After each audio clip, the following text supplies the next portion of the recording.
আসসালামু আলাইকুম প্রিয় প্রিন্ট ইলেকট্রনিক্স মিডিয়ার সাংবাদিক ভাইয়েরা, আসসালামু আলাইকুম। আমাদের সাথে আমার এখানে পুলিশ হেডকোয়ার্টার থেকে additional IGP administration, additional IG SB, additional IG crime and operation সবাই আছে। যেহেতু আগামীকাল আমাদের সারদাতে একটা পাসিং আউট প্যারেড আছে, আমাদের স্বরাষ্ট্রমন্ত্রী মহোদয় আসবেন এবং ওখানে পাসিং আউট প্যারেড অংশগ্রহণ করবেন। তো সেই উপলক্ষে রাজশাহীতে আসা। আর আমি যেহেতু রাজশাহীতে ছিলাম, ঢাকার বাইরে আমি আইজিপি হিসাবে যোগদান করার পরে আমার এই প্রথম প্রোগ্রাম। তো রাজশাহীর প্রতি আমাদের একটু স্পেশাল নজরই আছে বলতে হবে। তো রাজশাহীর মানুষ শান্তিপ্রিয় মানুষ। এখানে ওই ধরনের যে খারাপ কাজে লিপ্ত হওয়া বা অপরাধের সংখ্যা অনেক কম, আমি যতটা জানি, আগে থেকে আমার একটু জানা ছিল। তবে ইদানিং আমাদের বেকারত্বের কারণে হোক, আমাদের যুব সমাজ শিক্ষিত বেকার প্রচুর সারা বাংলাদেশে, তাদের কর্মের সংস্থান সৃষ্টি করা দরকার। বিগত 17 বছরে আপনারা জানেন ব্যাংক থেকে টাকা চলে গেছে, আমাদের ব্যাংকগুলা খুব খারাপ অবস্থা। বাংলাদেশ ব্যাংক থেকে টাকা চলে গেছে, শেয়ার মার্কেট থেকে টাকা চলে গেছে, যার কারণে মানুষের অর্থনৈতিক কর্মকাণ্ড স্থবির। তো এইটার অর্থনৈতিক কর্মকাণ্ড আরও পুরোদমে চালু করতে হলে, বিনিয়োগ আসতে হলে 1 নম্বর সরকারের এজেন্ডা হচ্ছে আইন শৃঙ্খলা রক্ষা করা।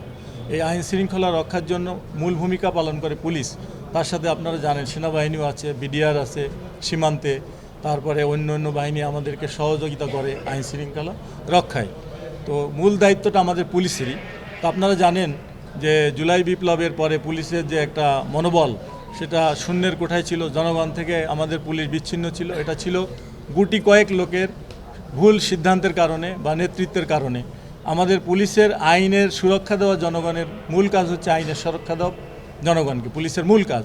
তো সেইটা থেকে আমরা কিছুটা বিচ্যুত হয়ে গেছিলাম।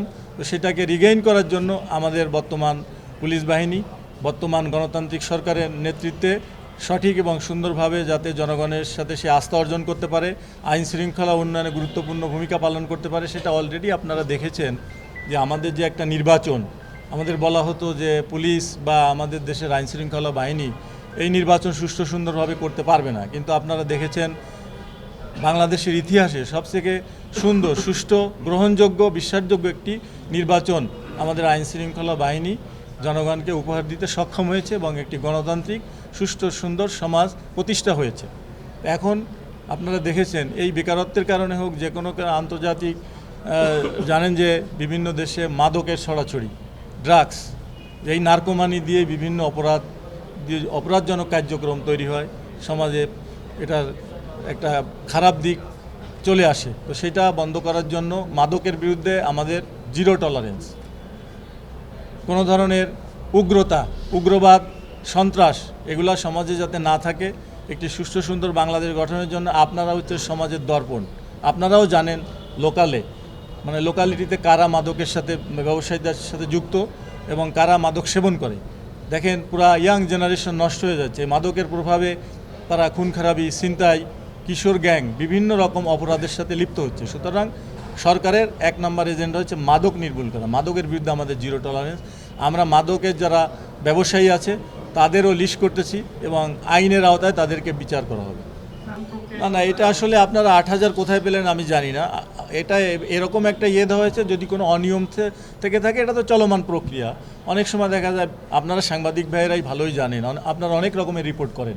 কোনোটা সত্যতা যাচাই করে পাওয়া যায়, কোনোটা আংশিক পাওয়া যায়, কোনোটা এই তথ্যের ভিত্তিতেই তো। তথ্য না থাকলে, ইনফরমেশন বা ইন্টেলিজেন্স যদি না থাকে, তাহলে তো আমরা ইন্টেলিজেন্সের উপরেই কাজ করি। এই জন্য আমাদের সকলের একটু পজিটিভ ভূমিকা থাকা দরকার। এই যে আপনাদের সন্ত্রাস বলেন, ছিনতাই বলেন, মাদক বলেন, অপরাধমূলক কার্যক্রম, এটা বন্ধ করার জন্য আপনারা ও পুলিশকে সঠিক তথ্যটা দিবেন। মিসগাইডিং রিপোর্ট করলে আমাদের সময় নষ্ট হয় বা আপনাদেরও কিন্তু ইমেজটা সমাজে নষ্ট হয়। তো আমরা একটি শান্তিপূর্ণ সভ্য সমাজ গঠনের জন্য কিন্তু যে সিটিজেন, ল অ্যাবাইডিং সিটিজেনও দরকার। সেই জিনিসটা যদি না থাকে, আমি পুলিশ যত ভালো কাজ করি না কেন, যত তৎপর থাকি না কেন, আপনার সমাজের একটা বেশির অংশ তো আমাদের সাধারণ মানুষ। তো তারা ল অ্যাবাইডিং হতে হবে। আমাদের ইয়াং জেনারেশন কথায় কথায় রাস্তায় চলে আসে, রাস্তা ব্লক করে দেয়, কিন্তু ক্ষতিটা তো আমাদের সবারই হয়। না, সাঁড়াশি অভিযান বলতে কি বোঝাতে চাচ্ছেন? মানে একযোগে যে অভিযান, যে কালোবাজারের বিরুদ্ধে তো অভিযান চলমান আছে। শোনেন, মানুষকে আমি আমাকে একটু বলতে দেন, এই কাজগুলো কে করছে? আমাদের সমাজের লোকরাই তো করছে। কেন করছে? দেখা যাচ্ছে মোটরসাইকেলে একটা পেট্রোল পাম্প থেকে 2 কেজি তেল নিয়ে আর একটা ক্যাবে, এখানে কত টাকার বেনিফিট?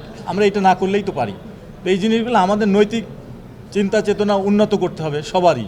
আমি পুলিশ চেষ্টা করলাম, কিন্তু আপনারা সবাই মিলে এগুলো যদি করতে থাকেন তাহলে তো সমাজটা একটি শান্তিপূর্ণ সমাজ প্রতিষ্ঠা হবে না। সেই না, আমি তো বললাম এগুলাও আমাদের আগে দরকার সঠিক তথ্য, ইন্টেলিজেন্স। এই ইন্টেলিজেন্সের ভিত্তিতে সরকার এবং পুলিশ বাহিনী আইনানুগ পদক্ষেপ মাদক ব্যবসায়ীদের বিরুদ্ধে গ্রহণ করবে। আমি আসলে মানে তদন্তাধীন কোনো বিষয় নিয়ে মন্তব্য করব না, কারণ আপনারা আইনকে সহযোগিতা করেন, আপনারাও শান্তি চান সমাজে, আমরাও চাই। তো সুতরাং আর আপনাদের বলবো, আপনারাও কোনো মিসলিডিং বা মিসগাইডিং রিপোর্ট করবেন না। আমি আপনাদেরও সহযোগিতায় পুলিশ এবং আপনারা মিলে আমরা পারি মাদক মুক্ত করতে, আপনার সন্ত্রাস মুক্ত করতে। আপনারা আমাদেরকে সহযোগিতা করেন, সঠিক তথ্য দেন, আমরা সঠিকভাবে আইন প্রয়োগ করে শান্তি প্রতিষ্ঠা করি। না, আমাদের পুলিশ বাহিনীর পক্ষ থেকে গভর্নমেন্টকে রিকোয়েস্ট করা হয়েছে যে আমাদের পর্যায়ক্রমে ঢাকা মেট্রোপলিটন সিটি সহ সকল মেট্রোপলিটন সিটি, বিভাগীয় শহর স্মার্ট এবং সেফ সিটিতে রূপান্তর করা হবে। সেটা এই সিসিটিভির ভিতরে হোক বা অন্য কোনো উপায় হোক, এগুলা নিয়ে আমাদের প্রক্রিয়া চলমান আছে। ধন্যবাদ। না, আমাদের আপনারা অলরেডি জানেন, আমাদের সরকার ক্ষমতা আসার পরেই এই সকল অপরাধীদের বিরুদ্ধে অভিযান অব্যাহত আছে এবং এটা চলমান থাকবে। ধন্যবাদ। আসলে আমরা তো বিভিন্ন সমস্যা নিয়ে থানাতেই যাই, প্রথম অন্য কোথাও তো যাই না। আমার টাকা পাবো সেটা থানায়, জমি সংক্রান্ত সমস্যা থানায় যাচ্ছি, ডোমেস্টিক ভায়োলেন্স থানায় আসতেছি।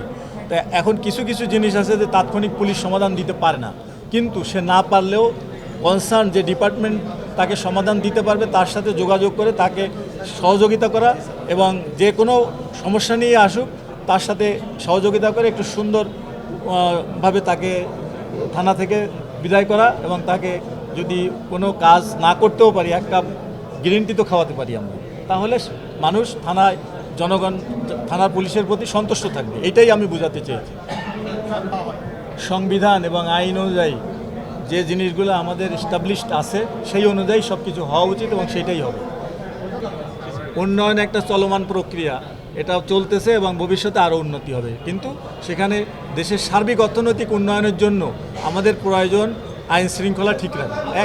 এইটা যদি ঠিক না থাকে, শোনেন, বিদেশি বিনিয়োগ আসবে না, আমাদের শিল্প কারখানা উন্নয়ন হবে না, এমপ্লয়মেন্ট হবে না। এই জিনিসগুলো আমরা সম্মিলিতভাবে সবাই মিলে করি। আমরা শুধু কাদা ছোড়াছুড়ি বা একে অপরের দুর্নাম বদনাম না করে এই জিনিসগুলো করে আমাদের সার্বিক উন্নয়ন নিশ্চিত করি। এটা আপনাদের কাছে না, বার্তা হলো আমাদের সরকারের এবং আমাদের পুলিশ বাহিনীর 1 নম্বর এজেন্ডা হচ্ছে আইন শৃঙ্খলা ঠিক রাখা, সমাজে শান্তি প্রতিষ্ঠা করা, ন্যায় বিচার, সুশাসন নিশ্চিত করা। এইটা আমাদের পুলিশের না, আমরা শুধু পুলিশ বলছেন কেন, এখানে তো আমাদের পুলিশও অনেক লোকই মারা গিয়েছে। আইন অনুযায়ী প্রত্যেকটা জিনিসের যা হবার সেটাই হবে, এর বাইরে আমার আর কোনো বক্তব্য নেই।